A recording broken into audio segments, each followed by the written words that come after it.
My radio died on the water. That happens out here. Dead zones. They're mapped, they're documented, they move. Every ranger in this district knows the zones. We don't talk about why. The Ojibwe called them sleeping places, places the land refuses. I've been a backcountry ranger here 11 years. I've never crossed one. Until last August, when dispatch sent me in after a missing canoeist. Welcome to Trailwatch Tales, where rangers share what we were told to forget. Before this story ends, tell me in the comments what you believe is out there. Because what I found in that dead zone, it found me first. And when my radio came back, it was already talking. I got the call at 6:40 in the morning, dispatch out of Eli. Calm voice, real calm. The kind of calm that tells you something is already wrong before they say a word. A solo canoeist, permit holder named Marcus Elberg out of Duluth, had missed his scheduled check-in at the Seagull Lake Ranger Station 2 days running. No injury report, no distress call. Permit showed he was camped at BW47, Ogishkemuncie Lake, interior site, deep country. I knew it. Third lake in off the Little Saginaga portage chain. I'd run that route maybe 40 times. Good water, good country. No reason for a healthy, experienced paddler to just stop checking in. I packed a dry bag, filed my entry route with dispatch, and launched off Fall Lake by 8:15. Weather was clear. I wasn't worried yet. That part came later. The first portage was the Little Saginaga Trail. 180 rods, mostly flat, good footing. I've done it in under 40 minutes carrying a full load. That day, I did in 30. I don't know why I was moving fast. Instinct, maybe. By the time I crossed into Ogishkemuncie, the sky was still clear, but the air had changed. It's hard to explain to someone who hasn't spent real time in the BWCA backcountry. The air in there has a smell. Pine resin, cold water, something faintly mineral from the granite. That day, the smell was different, flat, like the air had been sitting too long, like a room that had been sealed. I noticed it and I filed it away, didn't stop paddling. The campsite was on the northeast shore. I could see the blue of the tent from 200 yards out. Everything looked in order. Canoe on shore, tent up. Then I got close enough to see the fire ring. The fire ring had been used recently, within the last day, maybe less. The ash was still slightly warm when I put my hand near it. Not enough to burn, enough to tell me someone had been here and used it within the last 24 hours. I called his name, Elberg. Called it 3 times, the way you do. Spaced out, authoritative. No answer. I checked the tent, sleeping bag inside, rolled but not packed. Water filter on the ground outside. Boots, his camp shoes, a pair of worn chacos, sitting neatly beside the tent door. You don't walk into the BWCA interior without shoes. You don't go anywhere without shoes. I keyed my radio to check in with dispatch. That's when I noticed it. No signal. I was less than 30 miles from Eli. I should have had signal. I've had signal on this lake 100 times. I looked at the display. Full battery, 0 bars.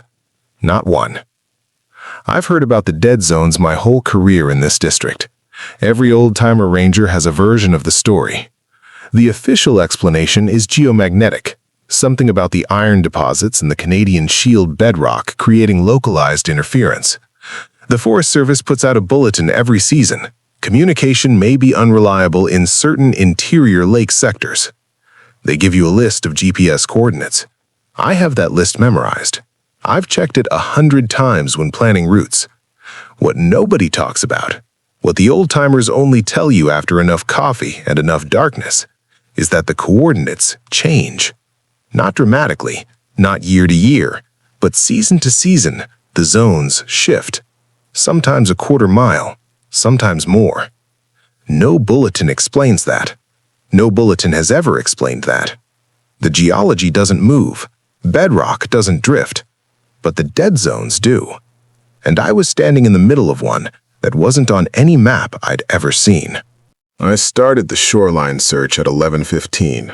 Standard protocol. Radiate out from last known position, check water's edge first, then tree line, then interior.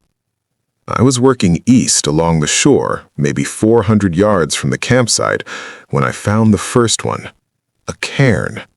Flat granite stacked, maybe 8 inches high, 3 or 4 stones. Fresh, no lichen on the break edges. Someone had built it within the last few days. I marked it on my GPS, kept moving. Found the second one 80 yards further. Same height, same style. Then the third. They were spaced, I clocked it later, exactly 82 yards apart, running due east along the shoreline. 7 cairns total. The 8th position would have been in the water. I stood at the waterline and looked out at where the 8th cairn would have been. The lake was still. And then, about 30 feet out, something moved under the surface. Not a fish, not a current, something that moved with intention. The light changed at noon, not sunset, noon. The sky was still clear, but the light dropped, like something had moved between the sun and the lake. A shadow with no source. The temperature dropped too. I clocked it on my wrist unit, 17 degrees in under 4 minutes. That's not weather. That's not a cloud. I've been in BWCA storms. I know what a cold front feels like. This was different. Directional, like the cold was coming from the water, from directly below the surface. I backed away from the shore, 20 feet, 30, and the cold tracked with me. My radio crackled. Not static, not interference. A sound. Low, rhythmic, that I recognized and couldn't name. Like breathing, but too slow. 4 seconds in, 6 seconds out. I was counting it without realizing I was counting it.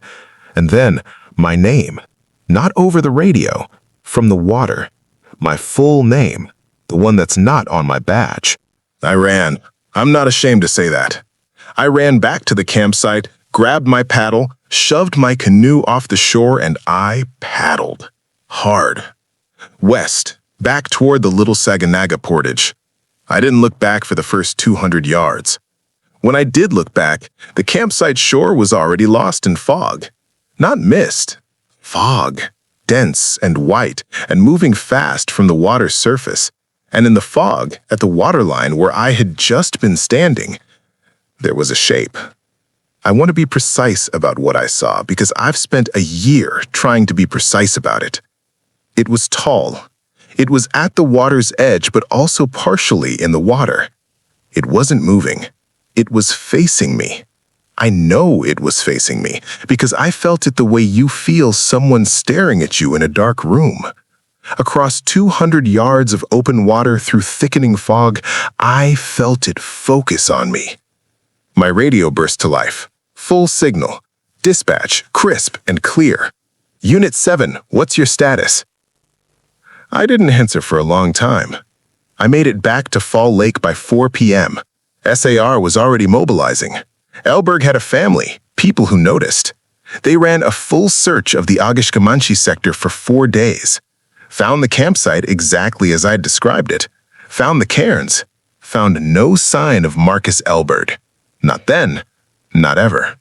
He's still listed as missing. His file is still open. I filed my incident report the same night I got back, wrote down exactly what I saw.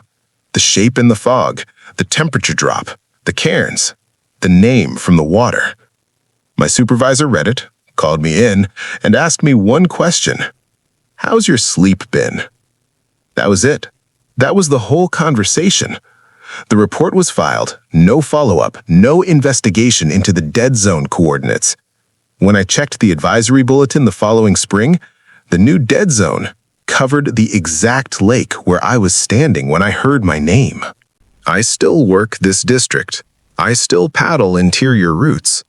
I have to, it's my job. What I don't do is paddle within 2 lake chains of Ogishkemuncie. I don't explain why to new rangers. I just tell them, that sector's been getting some geomagnetic interference this season. Check the bulletin. They nod, they file it. They don't ask about the coordinates. The Ojibwe name for Ogishkemuncie Lake translates, and I've asked people who know, to something close to the place that waits.